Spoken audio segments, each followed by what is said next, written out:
کیا گاؤں میں کھلے میدان میں جمعہ کی نماز ادا کر سکتے ہیں؟ گاؤں میں جمعہ کی نماز نہیں ہے، ان کے لیے نہیں ہے۔ شہر والوں کے لیے جمعہ کی نماز شریعت نے فرض کی ہے، لیکن بہت سارے گاؤں میں جمعہ کی نمازیں پڑھی جا رہی ہیں، تو ہمارے فقہاء کرام نے فرمایا ان کو منع نہ کیا جائے، جیسے بھی وہ اللہ اللہ کریں، ٹھیک ہے، وہ نماز پڑھ رہے ہیں ان کو پڑھنے دیا جائے۔ اگرچہ نماز جمعہ کے لیے شرط ہے شہر کا ہونا، شہر کا ہونا شرط ہے، اگر شہر نہیں ہے تو گاؤں، چھوٹے دیہاتوں میں، گاؤں میں جمعہ کی نماز نہیں ہے، ان کو ظہر پڑھنا ضروری ہے، تو وہ میدان میں پڑھے یا مسجد میں پڑھے، سب جائز ہے اگر شہر میں ہے۔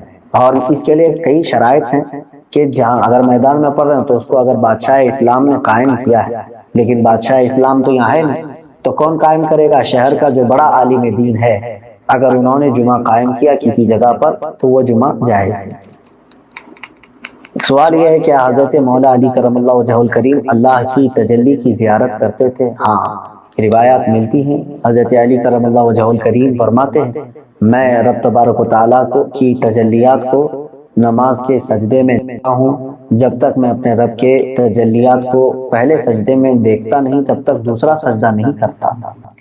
کیا اگر جگہ کی تنگی ہو تو امام کے بازو تھوڑی جگہ چھوڑ کر کھڑے ہو سکتے ہیں؟ ہاں، امام کے پیچھے اگر صف لگانے میں دقت ہے، جگہ کی تنگی ہے، تو ایک بالشت پیچھے کھڑے ہو جائیں، کوئی حرج نہیں، صف لگ سکتی ہے پیچھے بھی، دائیں اور بائیں دونوں جگہ پر امام کے صف لگے گی، کوئی حرج نہیں ہے، نماز سب کی ہو جائے گی، لیکن وہ الگ الگ صف شمار کی جائے گی، ادھر کی صف الگ ہوگی، ادھر کی صف الگ مانی جائے گی، کیونکہ امام کے جسٹ پیچھے آپ نے جو جگہ خالی چھوڑی وہاں صف ختم ہو گئی، وہ الگ صف ہے، وہ الگ صف ہے۔ بس آج کے لیے اتنے سوالات۔ اللہ تبارک و تعالی ہمیں علم نافع عطا فرمائے، علم نور عطا۔ حضرت صابر کلیری رحمۃ اللہ تعالیٰ علیہ کے متعلق آپ نے سنا ہوگا کہ آپ سے آپ کے مرید نے پوچھا تھا کہ فنا اور بقا کیا چیز ہے، تو آپ نے فرمایا تھا کہ میں تم کو بعد میں بتاؤں گا۔ فنا اور بقا، فنا کا مطلب ختم ہو گیا، بقا کا مطلب باقی رہنے والا۔ تو آپ کا انتقال ہوا، آپ کا غسل کفن سب کر کے جنازے کے لیے رکھا گیا، تو کون آگے بڑھے نماز پڑھانے کے لیے؟ صفیں لگی ہوئی تھی، ہزاروں کی تعداد میں لوگ موجود تھے۔ ایک گھوڑ سوار آئے، چہرے پر کپڑا پڑا تھا، سیدھے وہ امامت کے آگے بڑھ گئے، نماز پڑھا لیا، سارے لوگ ان کے پیچھے نماز بھی پڑھ لی، کسی نے پوچھا نہیں۔ اور وہ آئے ہوئے بزرگ نماز جنازہ پڑھا کر نکل رہے تھے، تو ان کے وہ مرید خاص جو صابر کلیری کے تھے، انہوں نے ان کو پکڑا اور پوچھا آپ کون ہیں؟ ہمارے پیر و مرشد کی نماز جنازہ پڑھانے والے آپ کون ہیں؟ اچانک آئے اور پڑھا کر جا رہے ہیں۔ کپڑا انہوں نے چہرے سے ہٹایا تو وہ صابر کلیری ہی تھے، صابر علاء الدین کلیری۔ ہو سکتا ہے آج کے ماڈرن زمانے میں لوگ اس کو کہانی سے تعبیر دیں۔ آپ نے فرمایا تم نے مجھ سے سوال کیا تھا نا فنا اور بقا کیا چیز ہے، وہ جنازے میں جو ہے وہ فنا ہے، اور یہ تیرے سامنے ہے یہ بقا ہے۔ جس نے روح کی تربیت کی اپنی زندگی میں، اللہ تعالیٰ موت کے بعد بھی اسے تصرف عطا کرتا ہے، اسے تصرف عطا کرتا ہے۔ صحیح روایات میں موجود ہے کہ جس نے اپنی روح کو اللہ اور اس کے رسول کے حوالے کیا، اللہ اس کی جسم کی بھی حفاظت کرتا ہے، صرف روح کی نہیں، جسم کی بھی۔ شہداء احد کے بارے میں دیکھیں، شہداء بدر کے بارے میں، کہ ان کے جسم بھی نہیں سڑے گلے، قبروں میں برسوں تک اسی طرح سے رہے۔ 1935 میں عراق میں بغداد کے دریائے دجلہ کے کنارے دو صحابہ کی قبریں تھیں، حضرت حذیفہ بن یمان، حضرت عبداللہ بن جابر۔ ان کی قبروں میں پانی بھر گیا تھا تو قبریں کھولی گئی تھی۔ 1935 کی بات کر رہا ہوں، تقریباً 1300 سال کے بعد ان کی قبریں کھولی گئیں تو دونوں صحابی جسموں کے ساتھ صحیح سلامت آرام کر رہے تھے۔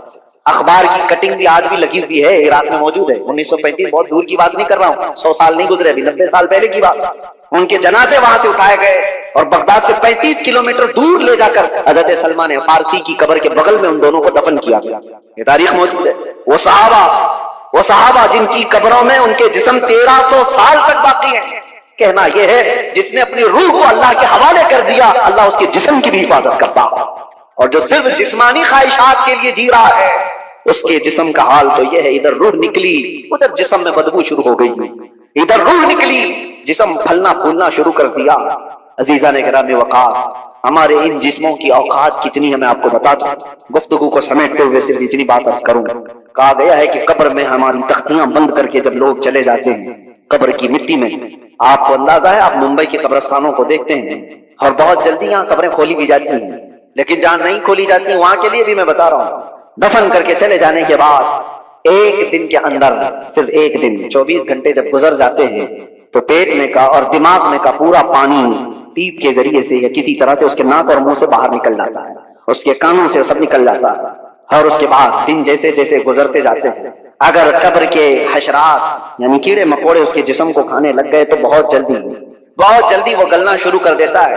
3 دن کے اندر پیٹ پھٹ جاتا ہے، اور پیٹ کے پھٹ جانے کے بعد جو تعفن نکلتا ہے اس کی چیزیں سب اس کی باہر ہو جاتی ہیں، اور اس کے بعد 9 دن گزر جاتے ہیں یا 10 دن گزر جاتے ہیں تو جسم کی ساری چمڑی پک جاتی ہے، پوری چمڑی، چاہے اس کو جتنی بھی حفاظت سے رکھا جائے، روح نے ساتھ چھوڑ دیا ہے تو اب جسم ترتیب وار ایک ایک چیزیں اس کی ختم ہوتی چلی جاتی ہیں۔ اس کے ناک سے، اس کے کان سے، اس کے منہ سے گودا باہر نکل آیا، پیٹ پھٹ گیا، اب چمڑی گلنے لگ گئی، پھر اس کے 40 دن گزرنے والے ہوتے ہیں کہ ہڈیاں سب باہر نکلنے لگ جاتی ہیں، دکھتی ہیں، ہڈیوں کا اظہار ہو جاتا ہے، چہرہ کسی حد تک رکھا جاتا ہے۔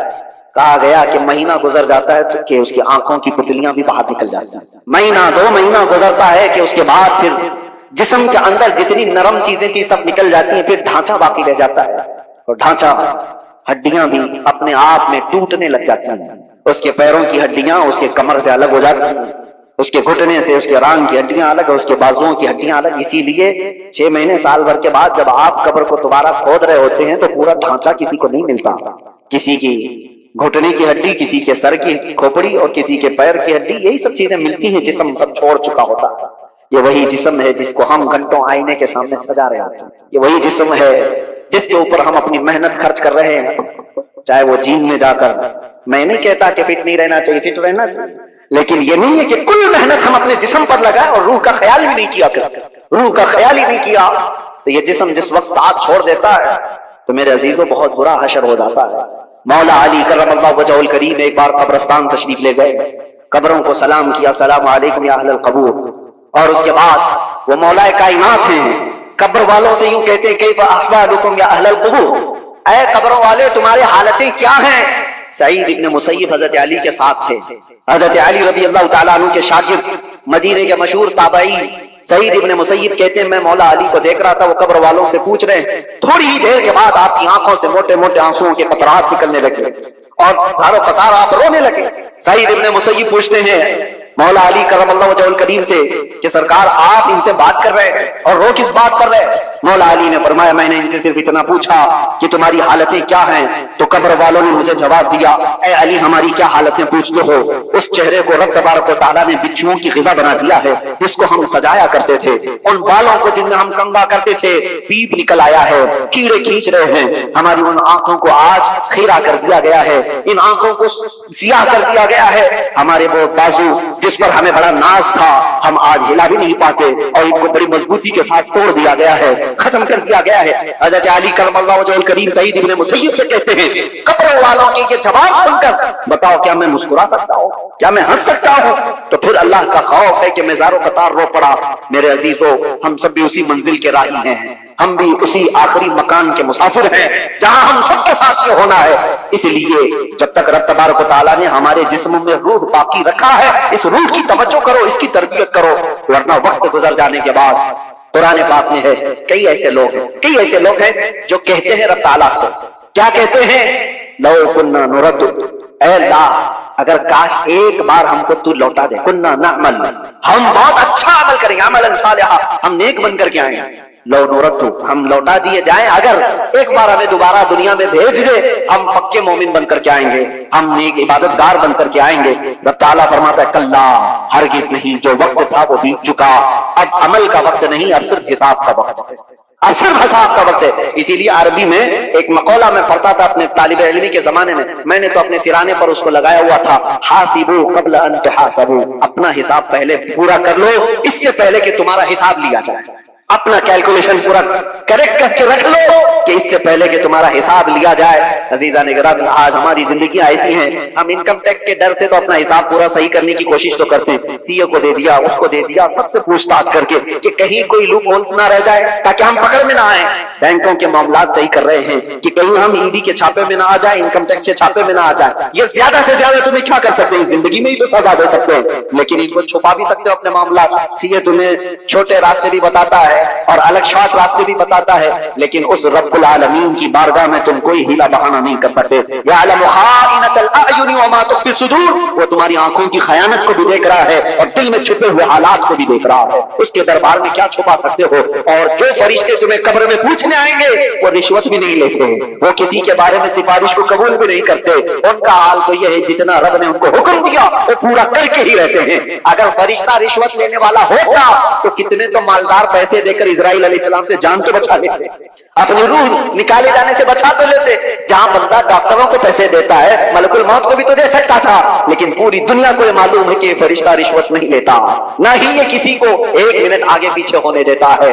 جب یہ سارے معاملات طے ہیں اور سب کو معلوم ہے تو آؤ میرے عزیزو اس بارگاہ مصطفیٰ صلی اللہ علیہ وسلم میں جہاں میرے آقا صلی اللہ تعالیٰ علیہ وسلم نے انسانوں کی تربیت فرمائی، ان کی روح کی تربیت فرمائی، وہ کون تھے جو صحابہ بنے؟ شراب کی زندگیاں ان کی بھی تھی، جوے کی زندگیاں ان کی بھی تھی، بچیوں کو پیدا ہوتے ہی گردن مروڑ کر کے مار دینے والی زندگیاں ان کی بھی تھی، ماں اور بہنوں کو بازاروں میں نیلام کر دیا جاتا تھا، عرب کی یہ زندگی تھی۔